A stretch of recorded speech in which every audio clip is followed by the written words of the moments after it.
Things are going so well for the Harris-Walz campaign right now that with all of the new poll numbers that have come out within just the last 7 days, some political observers and analysts were left with only one thing to say about them.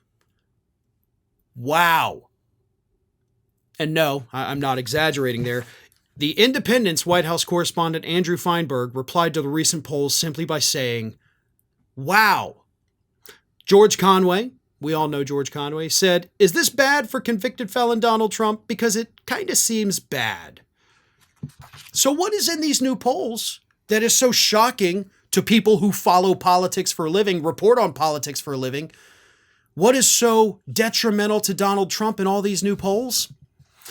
Well, for one, his national lead that he had when Biden was the nominee for the Democrats, of course, has not just eroded, but has now gone so heavily in favor of Kamala Harris that she is well outside of the margin of error for all of these national polls. I know there's some polls that actually do still show her with like 1 or 2 points, but in the last 7 days, we've also had polls showing her ahead by 7 points, polls showing her ahead by 5 points, and other polls showing her ahead by 4 points. All 3 of those, of course, well outside of the margin of error. But that's not the thing that is totally shocking to these political analysts. What is shocking is a poll that came out last week that showed, quote, voters 18 to 34 years old moved from supporting Trump by 11 points to supporting Harris by 13 points. Hispanics moved from supporting Trump by 2 points to supporting Harris by 16 points. So there has been a 24-point swing in voters 18 to 34 from Trump to Harris. 24 points is how far that swung. With the Hispanic voters, that swung 18 points. Trump was kind of ahead. Now he's way the hell far behind. That is what shocked these political observers.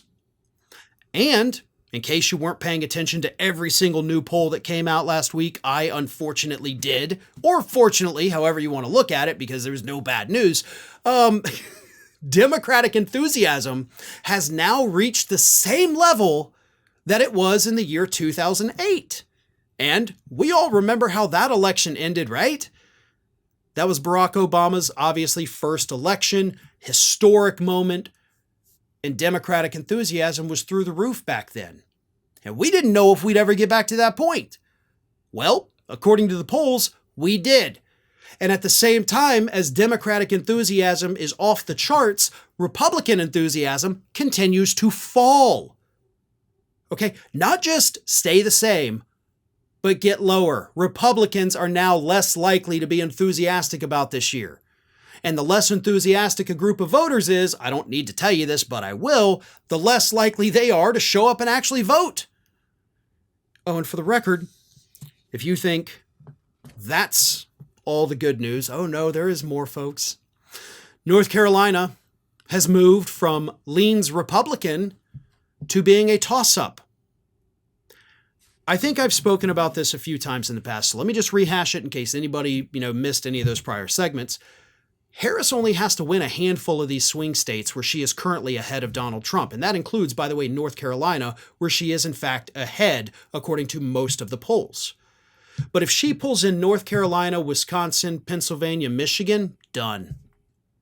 And if she loses North Carolina, but still manages to pick up Arizona and Michigan, Pennsylvania, Wisconsin, done.